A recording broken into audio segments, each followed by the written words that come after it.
सुजीत एक काफी गरीब आदमी होता है जो अपने परिवार के साथ रहता है। सुजीत की पत्नी लता अपनी सास गीता से कहती है, माँ जी अभी तो इनका काम अच्छा चल रहा है, कुछ पैसे भी जमा हो गए हैं। अगर ऐसे ही चलता रहेगा ना तो जल्दी हम अपना घर ठीक करवा लेंगे, वरना ऐसे घर में काफी परेशानी होती है। हाँ बहू, ये तो तू बिल्कुल सही कह रही है, ऐसे में तो परेशानी होती ही है। आज मैं सोनू के लिए नए कपड़े भी लेकर आ रही हूँ। कब से बेचारा नए कपड़े मांग रहा है, लेकिन पैसे ही नहीं होते हैं। इसीलिए 2 साल से सोनू को भी नए कपड़े मैंने नहीं दिलवाए हैं। बहू, अब हालात सुधर रहे हैं तो क्यों सोचना, आज सोनू के लिए अच्छे से कपड़े ले आना। घर के हालात सुधर रहे थे, जिसे लेकर अब सुजीत का परिवार काफी खुश था। कुछ दिनों बाद सुजीत ब्रेड पकौड़े बेचकर घर आ रहा होता है, तभी एक गाड़ी सुजीत को टक्कर मार देती है। आ आ कोई है। आ सुजीत दर्द में काफी देर तक तड़पता रहता है। काफी देर बाद कुछ लोग सुजीत को हॉस्पिटल लेकर जाते हैं। उस एक्सीडेंट में सुजीत अपने दोनों पैर खो देता है, और जब ये बात सुजीत के परिवार को पता चलती है तो उन्हें काफी दुख होता है। हे भगवान, ये हमारे साथ क्या हो गया। मेरे बेटे के साथ ही ये सब होना था क्या। अब हमारा क्या होगा। माँ, मुझे माफ कर दो। मैं अपने परिवार के लिए ज्यादा कुछ नहीं कर पाया। लता, मुझे माफ कर दो। अरे आप माफी क्यों मांग रहे हैं। जो भी हुआ है उसमें आपकी गलती थोड़ी ना है। जो हुआ वो एक हादसा था, और हादसा तो किसी के साथ भी हो सकता है ना। इसीलिए आप खुद को कोसना बंद करिए। सुजीत भी अब घर पर ही बैठ जाता है, जिस वजह से घर के हालात बिगड़ने लगते हैं। घर में तो कुछ भी राशन नहीं है। अब मैं क्या करूं। अगर इन्हें पता चला तो ये परेशान हो जाएंगे। एक बार माँ जी से बात करती हूँ इस बारे में। लता काफी परेशान हो जाती है और अपनी सास के पास जाती है। माँ जी, घर में राशन भी नहीं है, और उधार राशन जब लेने गई थी तो उधार राशन देने से भी मना कर दिया, क्योंकि अभी तक हमने पहले का ही उधार नहीं चुकाया है। अब हम क्या करेंगे। लता अपनी सास से बात कर ही रही होती है, तभी वहां लता का बेटा सोनू आता है। माँ, मुझे स्कूल से घर भेज दिया। क्यों, स्कूल से घर क्यों भेज दिया। किसी ने कुछ कहा क्या। माँ, स्कूल की मैडम ने कहा है जब तक स्कूल की फीस नहीं भरेंगे मेरे माँ बाप, तब तक मुझे स्कूल जाने की ज़रूरत नहीं है। आपने मेरी स्कूल की फीस नहीं भरी क्या? बेटा, तुझे तो पता ही है ना, तेरे बाबा की तबीयत खराब है। मैं कुछ दिनों में स्कूल की फीस भर दूंगी। अच्छा, अभी ज़रा बाबा के पास जाओ, देखो तो वो क्या कर रहे हैं। सोनू जैसे ही वहाँ जाता है तभी गीता कहती है, बहू, ऐसे तो हम नहीं रह सकते। सोनू का भी भविष्य है और घर के बारे में भी देखना है। सुजीत की दवाई, घर का राशन, ये सब भी देखना है। माँ जी, हम अब सुजीत जी के बदले ब्रेड पकौड़े बेचते हैं। वो काम नहीं कर सकते तो क्या हुआ, हम तो काम कर ही सकते हैं ना, कमाई तो होगी। बहू, तू बात तो बिल्कुल सही कह रही है, लेकिन लोगों को सुजीत के हाथों के ही ब्रेड पकौड़े पसंद हैं। उन्हें हमारे हाथ का स्वाद कुछ अच्छा नहीं लगेगा। हमें कुछ और सोचना चाहिए। दोनों सास बहू काफी ज्यादा परेशान हो जाती हैं। कुछ दिनों बाद सब साथ बैठे होते हैं, तभी लता कहती है, सुजीत जी, ये जो आप ब्रेड लाते थे ये काफी सस्ती मिल जाती हैं, लेकिन हम ब्रेड का कुछ और नहीं बना सकते हैं क्या। ब्रेड का तो बहुत कुछ बन सकता है। माँ, हमारे स्कूल में जब स्टॉल लगाए गए थे ना, तो ब्रेड का पिज़्ज़ा भी लगाया गया था स्टॉल में, और वो बहुत ही अच्छा बना था। आप क्या घर में ब्रेड पिज़्ज़ा बना रही हो? नहीं बेटा, हम ब्रेड पिज़्ज़ा नहीं बना रहे हैं, बल्कि ब्रेड पिज़्ज़ा का ढाबा खोल रहे हैं। मैं कुछ समझा नहीं। अब हम ब्रेड पिज़्ज़ा बेचा करेंगे। ब्रेड पिज़्ज़ा के बारे में काफ़ी पहले मैंने भी सुना था।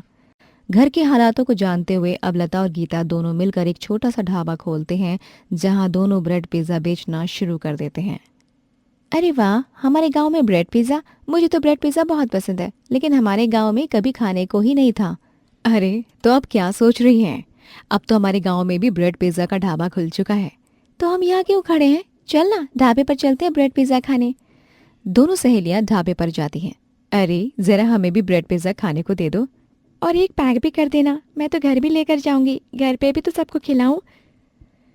ऐसे ही कुछ दिनों में वहां सबको ब्रेड पिज़्ज़ा काफी पसंद आने लगता है। गरीब ब्रेड पिज़्ज़ा ढाबा अच्छा चलने लगता है, और ये देखकर आसपास के लोग जलने लग जाते हैं। मैं इतने समय से यहाँ पर चाट बेच रहा हूँ, लेकिन आज तक मेरे ठेले पर कभी इतनी भीड़ नहीं हुई जितनी भीड़ यहाँ हुई है। इस ब्रेड पिज्जा की वजह से कोई मेरे ठेले पर नहीं आता था, तो अब से मैं भी ब्रेड पिज्जा ही बेचा करूंगा। तुम बिल्कुल सही कह रही हो। अरे वो उमाकांत है ना, वो भी ब्रेड पिज्जा बेचने लग गया। अब उसके दिन के 3,000 4,000 तो बन ही जाते हैं। हम सब यहाँ अच्छे से अपना काम कर रहे थे, लेकिन दोनों सास बहू के आने के बाद से तो हमारा काम ही ठप पड़ गया। और वो कहते हैं ना, दूसरों का भला हम तब ही कर सकते हैं जब हम खुद का भला करें। मैं भी अब ब्रेड पिज्जा बेचना ही शुरू कर रहा हूँ। धीरे धीरे करके उसी सड़क पर काफी लोग ब्रेड पिज्जा बेचने लग जाते हैं, जिस वजह से सास बहू का काम धीमा पड़ जाता है। बहू, अचानक से हमारा काम धीमा पड़ गया है, अब हम क्या करें? माँ जी, पहले भी तो परेशानी आई थी ना, लेकिन उन परेशानियों से ही तो लड़कर आज हम यहाँ खड़े हैं। भगवान देख रहे हैं, वो आज बुरा करके कल को हमारे लिए कुछ बहुत अच्छा करेंगे। बहू, कल का तो मुझे नहीं पता, लेकिन तू जितनी हिम्मत से काम ले रही है ना, ये देख कर तो मुझे भी हिम्मत मिलती है। मुझे भी यही लग रहा है कि सब ठीक हो जाएगा। गीता और लता दोनों मेहनत से अपना काम करती और ऐसे ही कई दिन निकल गए थे। कुछ दिनों बाद दोनों अपने ढाबे पर ही थे कि तभी उनके ढाबे पर गांव का सरपंच आता है। अरे सरपंच जी, आप यहाँ? आपको कुछ काम था तो आप हमें बता देते ना, हम खुद चले आते। आपको तकलीफ उठाने की क्या जरूरत थी? अरे अपने काम के लिए तो हर किसी को झुकना पड़ता है ना, और जब काम मुझे है तो तकलीफ आप क्यों उठाएंगी? माफ करना, हम कुछ समझे नहीं। आपको हमसे क्या काम है? बताइए, हम आपकी क्या मदद कर सकते हैं? दरअसल इस महीने मेरी बेटी की शादी है, मेरी इकलौती बेटी है, इसलिए मैं अपनी बेटी की शादी में किसी भी तरह की कोई कमी नहीं रखना चाहता। ये तो बहुत अच्छी बात है, लेकिन आपकी बेटी की शादी, तो इसमें हम क्या कर सकते हैं? मेरी बेटी को आपके ढाबे का ब्रेड पिज्जा काफी ज्यादा पसंद है और वो चाहती है कि उसकी शादी में आपका बनाया हुआ ब्रेड पिज्जा भी रहे, इसलिए मैं आपको ऑर्डर देने आया हूँ। ये रही एडवांस पेमेंट। बहू, तू बिल्कुल सही कहती है। भगवान मुश्किलों के बाद रास्ता भी खुद ही दिखाते हैं। देख, हमारा ढाबा कैसे अच्छा नहीं चल रहा था और अब अचानक से ये ऑर्डर। हाँ माँ जी। दोनों सास बहू अब ब्रेड पिज्जा के लिए बड़े बड़े ऑर्डर लेना शुरू कर देती हैं और ढाबा खूब अच्छे से चलाते हैं। सुलोचना और शंकर अपने बच्चों के साथ टिहरी गांव में रहते थे, जो पहाड़ी इलाके में स्थित था। सुलोचना और शंकर एक फैक्ट्री में काम करके अपने परिवार का पेट पाल रहे थे। गोलू और भारती, तुम दोनों समय से स्कूल से आकर खाना पीना खाकर पढ़ने बैठ जाना और कहीं बाहर मत जाना। हाँ हाँ, कहीं बाहर जाने की जरूरत नहीं है। आजकल तुम दोनों ज्यादा ही खेलने में लगे रहते हो। ठीक है पिताजी, हम कहीं नहीं जाएंगे। भारती, तुम गोलू से बड़ी हो, जब भी ये शैतानी करे तो इसे डांट कर समझाया करो। ठीक है माँ। अब दोनों स्कूल के लिए निकल जाते हैं। वहीं सुलोचना और शंकर भी हर रोज की तरह काम के लिए घर से निकल पड़ते हैं। टिहरी का पहाड़ी इलाका ऐसा था कि वहां आए दिन कोई न कोई हादसा होता ही रहता था, पहाड़ों के टुकड़ों के गिरने की वजह से। माँ ने कहा है कि घर से कहीं नहीं जाना। अब क्या हम खेल भी नहीं सकते? अभी घर चलकर खाना पीना खाकर थोड़ा आराम करेंगे, फिर हम पढ़ने बैठेंगे। तो क्या अब मैं खेलने भी नहीं जा सकता? ये तो सरासर गलत है। गोलू भारती सुबह स्कूल जाते और दोपहर में घर आ जाया करते। वहीं सुलोचना और शंकर दोनों काम पर जाया करते सुबह सुबह और देर शाम घर लौटते। क्या बात है, आज तो तुम दोनों कुछ ज्यादा ही पढ़ाई कर रहे हो। आपने ही तो कहा था कि हम कहीं बाहर न जाएं, इसीलिए मैं भी पढ़ने बैठ गया। चलो अच्छी बात है, देर से ही सही, लेकिन तुम दोनों समझदार तो होते जा रहे हो। सुलोचना अब सबके लिए खाना बनाती है और देर रात सब खाना पीना खाकर सो जाते हैं। लेकिन सुबह गांव में पहाड़ का एक बड़ा सा टुकड़ा गिरने की वजह से कई रास्ते जाम हो चुके थे और 2 लोगों की मौत भी हो गई थी। अरे सुलोचना, खाना पीना बना लो, रास्ता बंद है, हमें जंगल के रास्ते से काम पर जाना होगा। हे भगवान, ये पहाड़ों का इलाका कभी भी किसी की भी जान ले सकता है। हाँ वही तो, देखो इस पहाड़ के टुकड़े के गिरने की वजह से 2 लोगों की मौत हो गई है। वो जो चाय की टपरी लगाते थे काका, वो और उनकी पत्नी दोनों ही उस पहाड़ के टुकड़े के नीचे आ गई। ओह, बहुत बुरा हुआ ये तो। ये पहाड़ी इलाका है, तुम भी जानती हो, हर साल पहाड़ गिरने की वजह से कितने लोगों की मौत होती है। हाँ ये तो है। सुलोचना और शंकर अब कुछ देर बाद फैक्ट्री के लिए निकल जाते हैं, लेकिन रास्ता जाम होने की वजह से वो जंगल का रास्ता फैक्ट्री जाने के लिए अपनाते हैं। लेकिन उन्हें क्या पता था, एक हादसा उनका भी इंतजार कर रहा है। कल रात हुए भूस्खलन में गांव के 2 लोगों की जान जा चुकी थी, लेकिन यह हादसा शंकर और सुलोचना के साथ भी होता है। एक पत्थर का बड़ा सा टुकड़ा पहाड़ से गिरता है और उस हादसे में सुलोचना और शंकर की जान चली जाती है। दीदी, आप क्यों रो रही हैं? और मम्मी पापा को क्या हुआ है? वो वो हमें छोड़कर चले गए गोलू, वो हमें छोड़कर चले गए। नहीं नहीं, माँ कहीं भी जाती है तो मुझे बताकर जाती हैं। लेकिन इस बार तो किसी ने कुछ भी नहीं बताया, वो हमें छोड़कर चले गए। भारती अभी खुद 12 साल की थी और गोलू 10 साल का, और भारती अपने छोटे भाई गोलू को समझ पाने में असमर्थ थी और ना ही समझा पा रही थी। लेकिन समय बीत रहा था और अब भारती और गोलू को अपनी जिम्मेदारी संभालनी थी, जिस वजह से वो दोनों भाई बहन एक पिज्जा का ठेला लगाते हैं। पिज्जा ले लो, पिज्जा, गर्मा गर्म पिज्जा। दीदी मुझे भूख लग रही है। अभी तो ये पिज्जा खा रहे, घर चलकर मैं खाना बना दूंगी। भारती और गोलू दोनों ही अपना पेट पालने के लिए पिज्जा का ठेला लगाते हैं। पहाड़ियों पर आने वाले पर्यटक भारतीय के हाथ का बना पिज्जा खाना काफी पसंद करते हैं, क्योंकि सुलोचना बहुत ही अच्छा पिज्जा बनाते हैं और भारती हमेशा अपनी माँ को पिज्जा बनाते देखा करती थी। अरे भाई, आजकल ढाबा नहीं चल रहा है मेरा, और मैंने सुना है कि नुक्कड़ पर 2 बच्चे पिज्जा लगा रहे हैं और लोगों को उनका पिज्जा तो पसंद आ रहा है, लेकिन उनकी मासूमियत के कारण ज्यादा पिज्जा बिक रहा है। तू तो जानता है, बाहर से आने वाले लोग उन दोनों पर तरस खाकर पिज्जा तो खाते ही हैं और उन्हें पैसे भी दे जाते हैं, और खाने पीने की चीजें भी। अभी हमारा ढाबा चलना काम हो गया है, आज इन दोनों को अच्छा सबक सिखाते हैं। चंदन और दया एक ढाबा चलाते थे और जब से भारती का पिज्जा का ठेला लगना शुरू हुआ था, तब से उनके पास ग्राहक कम आने लगे थे। ये पिज्जा का ठेला तुम दोनों का है? हाँ अंकल, बताओ आपको कौन सा पिज्जा खाना है? हमें कोई पिज्जा नहीं खाना, लेकिन ये पिज्जा की दुकान तोड़ना जरूर है। दया, चालू हो जा। ये आप क्या कर रहे हैं? मेरे पिज्जा के ठेले को क्यों तोड़ रहे हैं? अंकल रुक जाइए। दया और चंदन उन बच्चों की एक नहीं सुनता और उनके पिज्जा के ठेले को तोड़ देते हैं। दोनों बच्चे डरे सहमे कुछ भी नहीं कर पाते। आप लोगों ने अच्छा नहीं किया, हमारा घर इसी से चलता है। घर चले या तुम्हारा पेट भरे, अब तुम दोनों यहाँ नजर नहीं आने चाहिए, समझे? भारती अब अपने भाई गोलू को लेकर वहां से जंगल की तरफ चली जाती है। ठंड ज्यादा होने के कारण वो जंगल में आग जलाकर खुले में रहने को मजबूर होते हैं। दीदी, हम कितने दिनों तक यहाँ ऐसे रहेंगे? और मुझे तो भूख भी लग रही है। हम उन लोगों से काफ़ी दूर आ चुके हैं, तो चिंता ना कर, हमारे पास जो पैसे हैं उससे हम फिर से पिज़्ज़ा का ठेला लगाएंगे। लेकिन दीदी, इस बार वो लोग फिर से हमारे ठेले को तोड़ने तो नहीं आएंगे ना? नहीं नहीं, तू चिंता मत कर।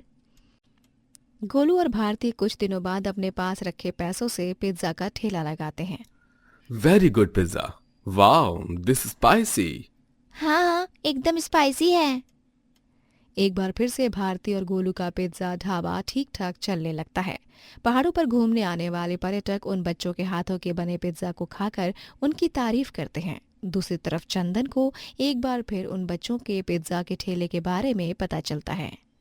दया, दया कहाँ है? जल्दी चल, उन बच्चों ने फिर से पिज्जा का ठेला लगाया है, लेकिन वो इस बार हमारे इलाके से दूर जंगल में पिज्जा का ठेला लगाकर पिज्जा बेच रहे हैं और लोगों की भीड़ लगी हुई है। मैं अपनी आंखों से देखकर आ रहा हूँ। बच्चों की इतनी हिम्मत, आज फिर इन्हें मजा चखाते हैं। और हाँ, मैंने वहां लोगों की भीड़ देखी, लोग फिर से उन पर तरस खा रहे हैं। लोगों को क्या पता ये दोनों बच्चे कितने तेज हैं। आज इन दोनों को सबक मिल ही जाना चाहिए। इतना कहकर दोनों फिर से उन बच्चों के पिज्जा के ठेले के पास पहुंचते हैं और उनका ठेला तोड़ने लगते हैं। तभी वहां मौजूद पिज्जा खा रहे पर्यटक उन दोनों को रोकते हैं। ये बच्चे हमारा काम खराब कर रहे हैं। अंकल अंकल, आप ये क्या कर रहे हैं? रुक जाइए अंकल, ये हमारी रोजी रोटी है। आपने उस दिन हमें हमारे इलाके से भगा दिया था, तो हमने यहाँ आकर अपना काम शुरू किया। हाँ हाँ, आप लोग बहुत गलत कर रहे हैं। तुम इन बच्चों का रोजी रोटी छीनोगे, इनका जितना नुकसान हुआ है उतना पैसा भरो। अरे भाई, आप लोग यहाँ के नहीं है तो क्यों बीच में दखलंदाजी कर रहे हैं? पैसे देता है या नहीं? अब दया और चंदन भारती को पैसे देते हैं जो उन दोनों ने नुकसान किया था, और वहां मौजूद पर्यटक उन दोनों को पास के थाने ले जाकर पुलिस को सौंप देते हैं। बच्चों को परेशान कर रहा है, तुम दोनों को तो लंबा अंदर रखूंगा। मालिक, उन बच्चों ने मेरी रोजी रोटी छीन ली है, मैं तो बस उन्हें डरा रहा था। ठीक है, फिर डराने का अंजाम क्या होता है आज तुम दोनों की देख लेना। जब लंबे समय तक जेल की रोटी खानी पड़ेगी तो अकल ठिकाने आ जाएगी। और हाँ सर, इन लोगों ने पहले भी बच्चों का पिज्जा और ये ठेला तोड़ दिया था, और इस बार दोबारा ये उनका पिज्जा का ठेला तोड़ने आई थी, लेकिन हमने इन्हें पकड़ लिया। वहीं दूसरी तरफ भारती और गोलू पर्यटकों की मदद से अपने काम को जारी रखते हैं और उनका पिज्जा ठेला भी काफी अच्छे से चलने लगता है। पहाड़ों पर आने जाने वाले पर्यटक भारती और गोलू के हाथ का बना पिज्जा खाकर उन दोनों बच्चों की खूब तारीफें भी करते हैं। सोनपुर गांव एक बहुत ही छोटा गांव था जहां बस एक ही ढाबा था और वहां रामू नाम का आदमी खाना बनाता था। रामू के हाथ का खाना पूरे गांव में ही मशहूर था क्योंकि रामू खाने के साथ साथ लोगों को स्वाद भी देता था। उसके हाथ में जादू जो था। ऐसे ही एक दिन अच्छी कमाई से खुश होकर रामू अपने भाई सोहन से बोलता है, इस बार तो काफी अच्छी कमाई हुई है। अगर ऐसे ही अच्छी कमाई होती रहेगी तो जल्द ही हम अपना घर भी बना लेंगे। बस भगवान अपनी कृपा बनाए रखे। बिल्कुल सही कहा। इस बार काफी अच्छी कमाई तो हुई है, काफी पैसे बच गए हैं। अब बस ये मुश्किलों वाले महीने निकल जाएं, गर्मियां शुरू हो गई हैं। अब तक भगवान ने सब अच्छा किया है, आगे भी जरूर भगवान सब कुछ अच्छा ही करेंगे। चिंता मत करो, हमें बस अपनी मेहनत करनी है, बाकी सब भगवान है वो ही देखने के लिए। सोहन और रामू अब तक की हुई कमाई से बहुत खुश थे। ऐसे ही दिन निकल रहे थे और गर्मियां काफी ज्यादा बढ़ती जा रही थी। गर्मी से काफी ज्यादा परेशान दोनों भाई थे क्योंकि गर्मियों की वजह से अब उनके ढाबे पर ज्यादा कोई आता नहीं था खाने के लिए और उनकी कमाई नहीं हो पा रही थी। एक रात दोनों ढाबे से काम करके घर जाते हैं। सोहन पानी पीने जाता है तो मटका खाली।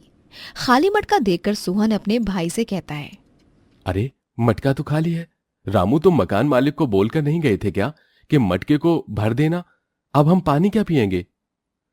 अरे मुझे अच्छे से याद है, मैंने मकान मालिक को बोला था कि वो हमारे मटकों में पानी भर दे। अब तक तो वैसे भी बिना बोले ही मटके में पानी भर देते थे, फिर आज क्यों उन्होंने हमारे मटके को पानी से नहीं भरा? ये तो गलत है ना। अरे पानी तो सबके लिए ही जरूरी होता है, पानी नहीं है तो हम क्या पिएंगे? चलो एक बार हम मकान मालिक से बात करते हैं इस बारे में। सोहन और रामू दोनों मकान मालिक से बात करने के लिए जा ही रहे होते हैं कि तभी दरवाजे पर उनका मकान मालिक शंभू खुद ही आ जाता है और उन्हें देखकर बोलता है, अरे लगता है दोनों भाई कहीं जा रहे हैं। शंभू जी, हम बस आपके पास ही आ रहे थे। दरअसल वो हमारे मटके खाली हैं, इनमें पानी नहीं भरा क्या आपने? क्या? हाँ, ये सही कहा तुम दोनों ने। लेकिन क्यों शंभू जी? वो क्या है ना, 2 महीनों का किराया रुका है। अब मुझे तकलीफ हो रही है तो थोड़ी तकलीफ तुम दोनों को भी तो होनी चाहिए। जब तक किराया आ रहा था तब तक मैं खुद ही यहाँ मटकों में पानी भरकर जाता था। अब पैसों के बिना बात कैसे बनेगी? हाँ, लेकिन हमने आपको बताया तो था, गर्मियों की वजह से हमारा काम बिल्कुल भी ठीक नहीं चल रहा है। हमने कभी भी आपके पैसे रोके नहीं हैं। थोड़ा तो समझने की कोशिश करो। हम जैसे ही पैसे मिलेंगे आपको आपके पैसे दे देंगे। बहुत सही। जब मुझे मेरे पैसे मिल जाएंगे तब पानी की बात करना। तुम लोगों को तो पता है कि मेरा एक ही उसूल है, अगर मुझे तकलीफ होती है तो सामने वाले को थोड़ा दुख तो होता ही है ना। शंभू इतना बोलकर वहां से चला जाता है। ढाबा ठीक से नहीं चल रहा था, इसीलिए उन्हें काफी ज्यादा मुसीबतों का सामना करना पड़ रहा था।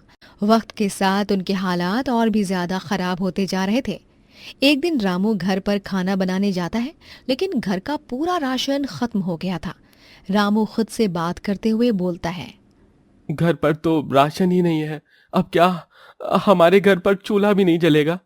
हे भगवान, अब और कितनी परीक्षा लोगे आप हमारी?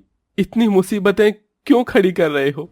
एक के बाद एक नई मुसीबतें खड़ी हो रही थी, लेकिन कहीं से कोई भी रास्ता नहीं मिल रहा था। एक दिन दोनों हताश निराश भगवान के आगे बैठे होते हैं। सोहन हाथ जोड़कर भगवान से प्रार्थना करते हुए बोलता है, भगवान जी, कोई तो रास्ता निकालो, हमारी डूबती हुई नैया को पार लगाओ। हमारी मदद करो भगवान जी, हमारी मदद करो। दोनों अब बस भगवान का ख्याल रखकर बस मेहनत ही कर रहे थे। कुछ दिनों बाद दोनों भाई के ढाबे में अजय नाम का एक पर्यटक आता है, जिसे काफी ज्यादा भूख लगी होती है। रामू उसके लिए बढ़िया सा खाना बनाकर लाता है। अजय वो खाना खाता है और उसे काफी ज्यादा अच्छा लगता है। अजय खाने की तारीफ करते हुए बोलता है, अरे वाह, खाना तो बहुत ही स्वादिष्ट था। इतना स्वाद खाना मैंने आज तक कभी अपनी जिंदगी में नहीं खाया है। भूख लगने पर वैसे तो सब कुछ ही अच्छा लगता है, लेकिन आज जब भूख मिट भी गई तब भी मन नहीं भरा खाने से। हाँ दिल खुश हो गया खाना खाकर तो। अजय उन दोनों से बात करके जा रहा होता है कि तभी पीछे से दो लोग अजय का बैग चोरी करने लगते हैं। सोहन और रामू चोर को देख लेते हैं और तुरंत उन चोर को पकड़कर उनसे बैग छीनते हैं, लेकिन चोर भाग जाता है। अजय को काफी अच्छा लगता है कि उन दोनों ने उसे बचाया और वो उनसे बोलता है, तुम दोनों का बहुत बहुत धन्यवाद। तुम दोनों ने आज उस चोर से बचा लिया, वरना तो वो चोर मेरा बैग लेकर भाग जाता और शायद मुझे भी कोई नुकसान पहुंचा देता। ये कैसी बात कर रहे हैं आप सर जी? ये तो हमारा फर्ज है। आप हमारे यहाँ खाना खाने आए थे, और अगर आप हमारे यहाँ खाना खाने नहीं भी आए होते तो भी आपको बचाना तो हमारा फर्ज है। ऐसे कैसे कोई आपको नुकसान पहुंचा सकता है? जी बिल्कुल, मेरे बड़े भाई सोहन ने बिल्कुल सही कहा। आप हमारे गांव के मेहमान हो, आपको कोई परेशानी ना हो इस बात का ध्यान रखना हमारा फर्ज है। वैसे आप एक बार अपना बैग देख लीजिए, सब ठीक तो है ना? अरे बैग देखने की जरूरत नहीं है। तुम दोनों ने उन चोर के कुछ करने से पहले ही आप दोनों आए थे। मैं आपको धन्यवाद जितना भी करूंगा वो कम ही होगा। मैं बता नहीं सकता कि आप लोगों ने कितनी मदद की है हमारी। अरे आप बार बार धन्यवाद करके हमें छोटा क्यों बना रहे हैं? आपको बचाना हमारा फर्ज था। हम आपके किसी काम आ पाए, इसमें हमें ही खुशी मिली है। अरे आप लोगों ने मुझे बचाया है, मेरे बैग को चोरी होने से बचाया है, इसलिए मैं आपको ये 50,000 रुपए देना चाहता हूँ। जिस तरह आप दोनों ने मेरी मदद की, अगर इन पैसों से मैं आपकी कोई मदद कर पाऊंगा तो मुझे बहुत अच्छा लगेगा। अरे हम ये पैसा कैसे ले सकते हैं? हमने आपकी मदद जरूर की है, लेकिन ये सोचकर नहीं कि इसके बदले आप हमें कुछ दोगे। इसकी जरूरत नहीं है। आपको जरूरत नहीं होगी, लेकिन अगर आप ये पैसे ले लोगे तो मुझे अच्छा लगेगा।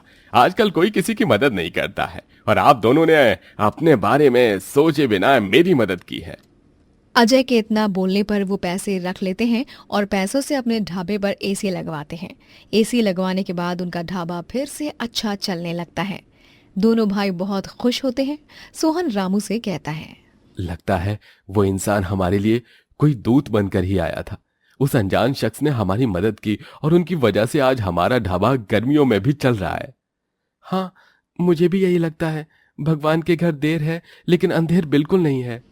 दोनों काफी खुश हो जाते हैं क्योंकि इतनी मेहनत के बाद आखिरकार गरीब का एसी ढाबा बन ही जाता है।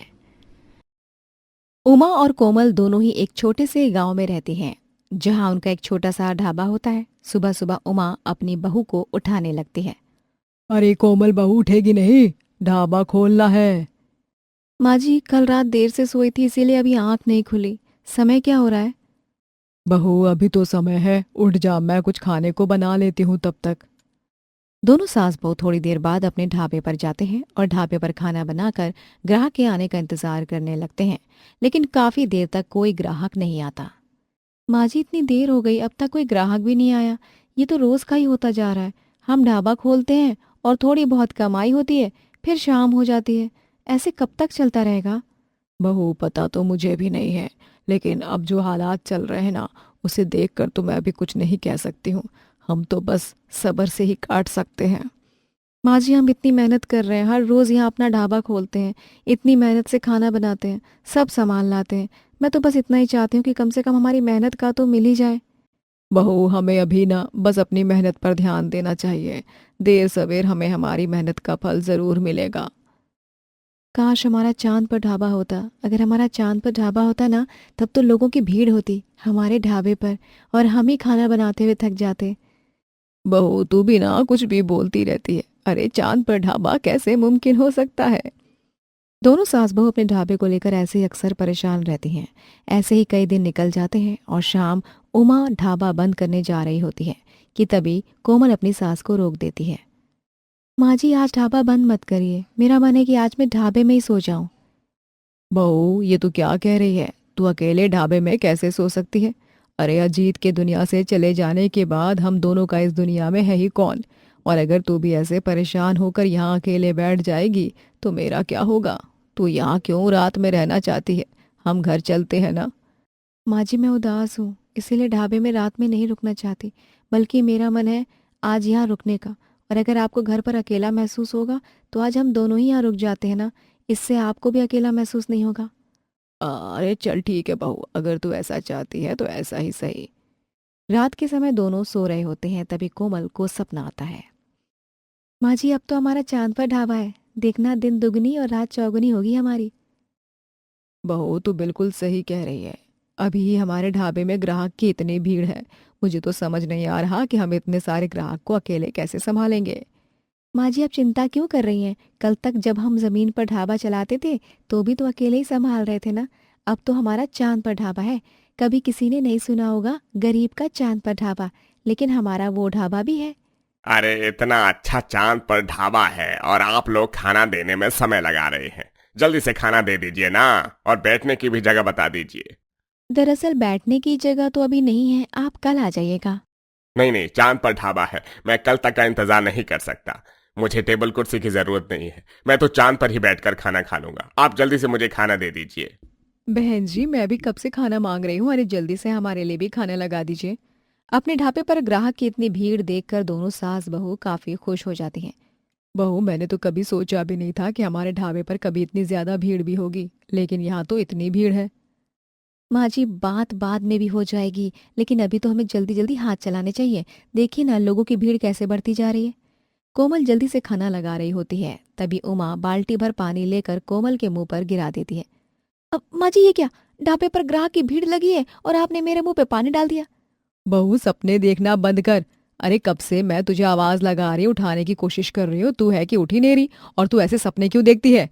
अब माँ जी अब सपने देखने का नहीं बल्कि सपने को सच करने का समय आ गया है। बहू ये तू क्या बोल रही है, क्या सच करना है? माँ जी हमारा ढाबा चल नहीं रहा है ना, आप देखना हमारा ढाबा कितना अच्छा चलेगा। गरीब का चांद पर ढाबा होगा तो लोग खुद ही आएंगे। बहू मुझे तेरी कोई भी बात समझ नहीं आ रही है। तू साफ साफ बता कि आखिर तू कहना क्या चाहती है। माँ जी अब बस मैं कहूँगी नहीं, बल्कि हम साथ में काम करेंगे। कोमल जुगाड़ लगाकर कबाड़ी की दुकान से आसपास से कुछ फालतू के सामान लेकर आती है और उसी से अपने ढाबे को पूरी तरह ढक देती है। बहू ये तू क्या कर रही है, मुझे तो कुछ समझ नहीं आ रहा। माँ जी मैं चांद पर ढाबा बना रही हूँ, ये देख रही हो ना, पूरी सतह बिल्कुल वैसे ही लग रही है ना जैसे चांद की होती है। तो अब हम इस ढाबे को ऐसे बना देंगे जैसे ये चांद पर है।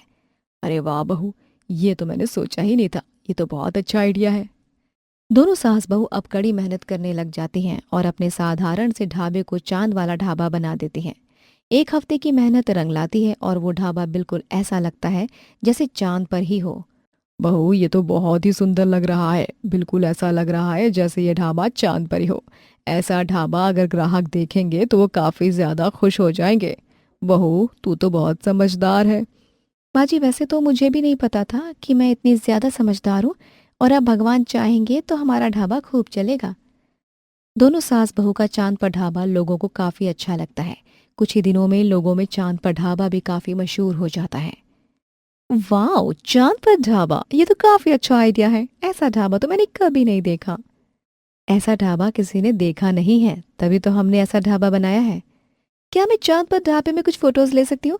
वो क्या है ना, मुझे फोटो लेना बहुत अच्छा लगता है, और आपका इतना अच्छा ढाबा है, इतना अनोखा है कि मैं खुद को फोटो लेने से रोक नहीं पा रही हूँ। प्लीज मना मत कीजिएगा।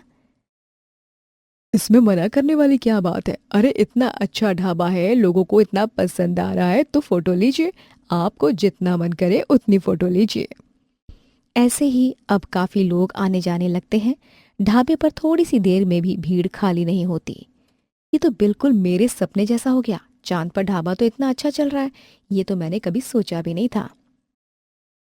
बहू तूने बिना सोचे ही इतना अच्छा ढाबा तैयार कर दिया। उनका ढाबा काफी मशहूर हो गया था। कुछ दिनों बाद एक आदमी आता है। सुनिए, दरअसल मेरी शादी की सालगिरह है और मैं अपनी सालगिरह आपके इस चांद पर ढाबे पर मनाना चाहता हूँ। मैं इसके लिए आपको काफी अच्छे पैसे दूंगा। माँ जी यहाँ तो लोग अपने अच्छे दिन को और अच्छा बनाने भी आ रहे हैं। अरे कुछ बताइए ना। जी हमें मंजूर है। इसी तरह अंत में लोग अब चांद पर गरीब के ढाबे की काफी सराहना करते हैं और ढाबा भी काफी अच्छा चलता है। चारू एक अनाथ लड़की होती है जो एक छोटे से गांव में अपने चाचा चाची के साथ रहती है। एक सुबह चारू काफी देर से उठती है तो चारू की चाची को काफी गुस्सा आता है। कहो मुफ्त का घर बार मिल गया तो पलंग ही थोड़ी रहोगी तुम, हैं? कछु काम धंधा नहीं करना का? नहीं चाची ऐसन बात नहीं है। वो का है ना, कल रात घर का काम करने के बाद शरीर बहुत टूट रहा था, इसीलिए सुबह ना आँख नहीं खुली। आंख नहीं खुली? ये कौन बात होत है हैं? अरे ऐसन कैसन आँख नहीं खुली? जब तो का पता है कि सुबह सुबह हमका गर्म पानी चाहिए तो आँख कैसा ना खुली? जाओ हमरे लिए अभी के अभी गर्म पानी लेकर आओ।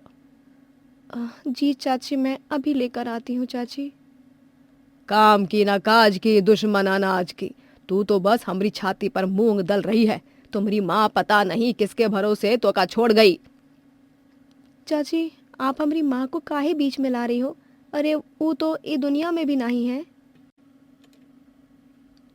हाँ, ये दुनिया में भी नहीं है, ऊपर आराम से है ना। जब से हमारे घर में आई है बस खर्चा ही करवाया है। अरे आज तक कबो चाची के बारे में सोचा है? चाची, आप ऐसे कैसे कह रही हो? अरे हम तो आप दोनों के बारे में ही सोचे थे।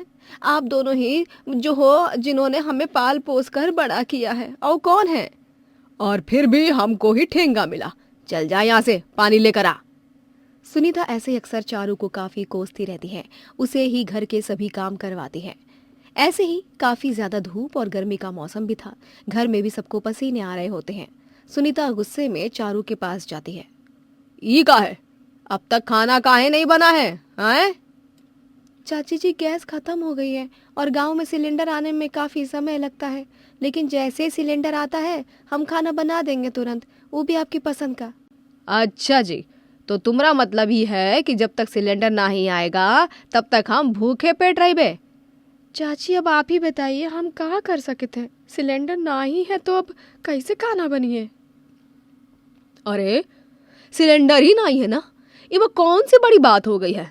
तुम्हारे हाथ पैर तो सही सलामत है ना? अरे बाहर आंगन में चूल्हा है तो वहां जाकर खाना बनाओ। क्या? बाहर इतनी धूप में? चाची, ये आप क्या कह रही हो? अरे हम बाहर इतनी धूप में कैसन खाना बना सकते हैं? थोड़ा तो हमरे बारे में भी सोचिए ना। आंगन में सीधा धूप आती है। तो क्या हुआ? तुम कोई मोमबत्ती हो जो पिघल जाओगी? हैं? यहाँ हम भूख रहे हैं, हम भूखों मर रहे हैं और तुमको वो बर्दाश्त हो रहा है, लेकिन बाहर धूप में खाना बनाना नहीं है तुमका। अरे जाओ जल्दी से हमरे लिए खाना बनाओ, हमका कुछ हो नहीं पता। चाची, तुमको हमारी बात समझ नहीं आएगा? बताओ, अब की बार और अच्छे से समझा देंगे ताकि कुछ समझने लायक बचोगी ही नहीं। चारू कड़ी धूप में चूल्हे पर खाना बनाने लगती है। हे प्रभु, तनिक धूप को हमरे कपार से हटा दो। इतनी तेज धूप लग रही है, पसीने से तीसरी बार नहा लिया हमने। तनिक हमरे बारे में भी तो सोचो ना, काहे हमार कपार और कलेजा जला रहे हो?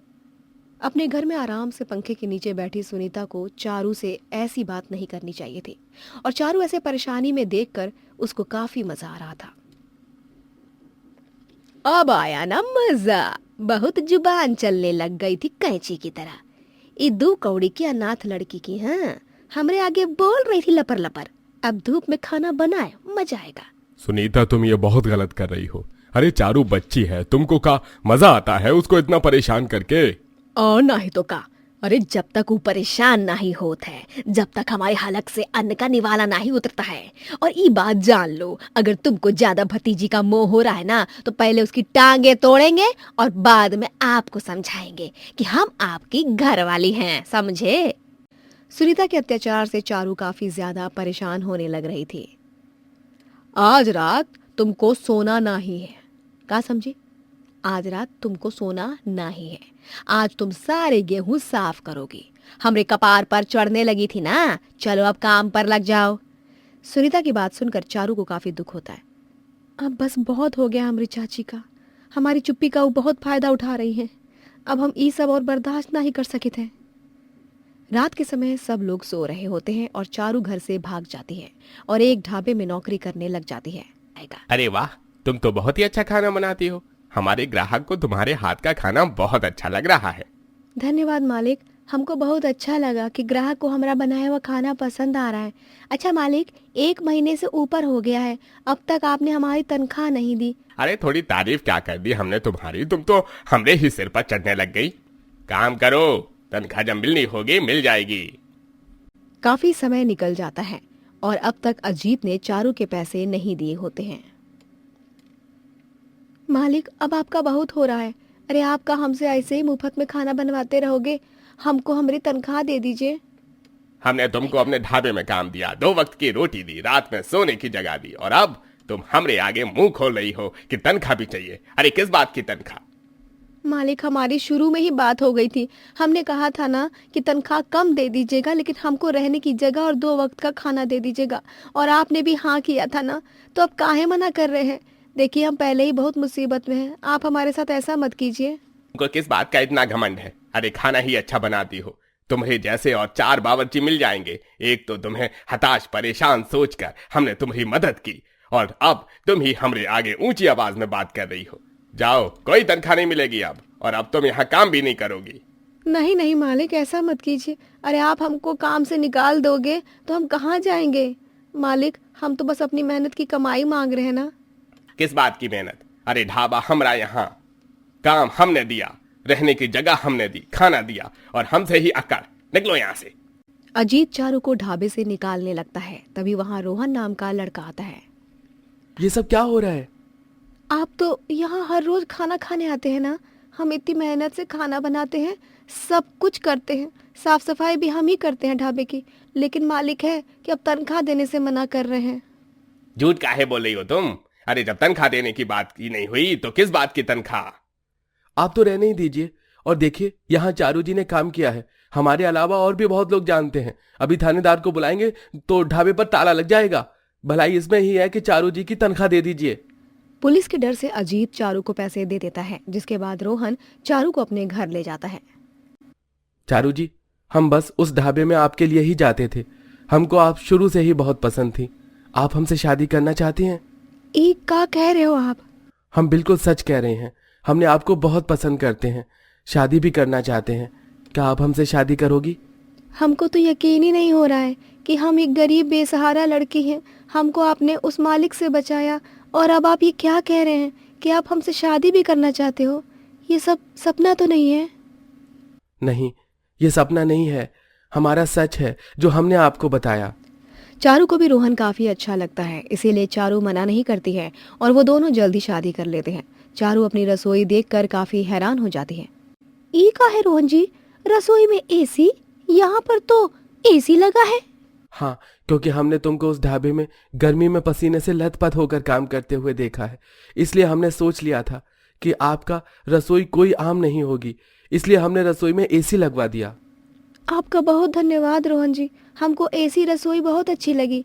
हम अभी आपके लिए स्वादिष्ट खाना बनाकर लाते हैं। चारू अपनी एसी रसोई देखकर काफी खुश हो जाती है और अपनी आगे की जिंदगी अपने पति के साथ खुशी खुशी बिताती है।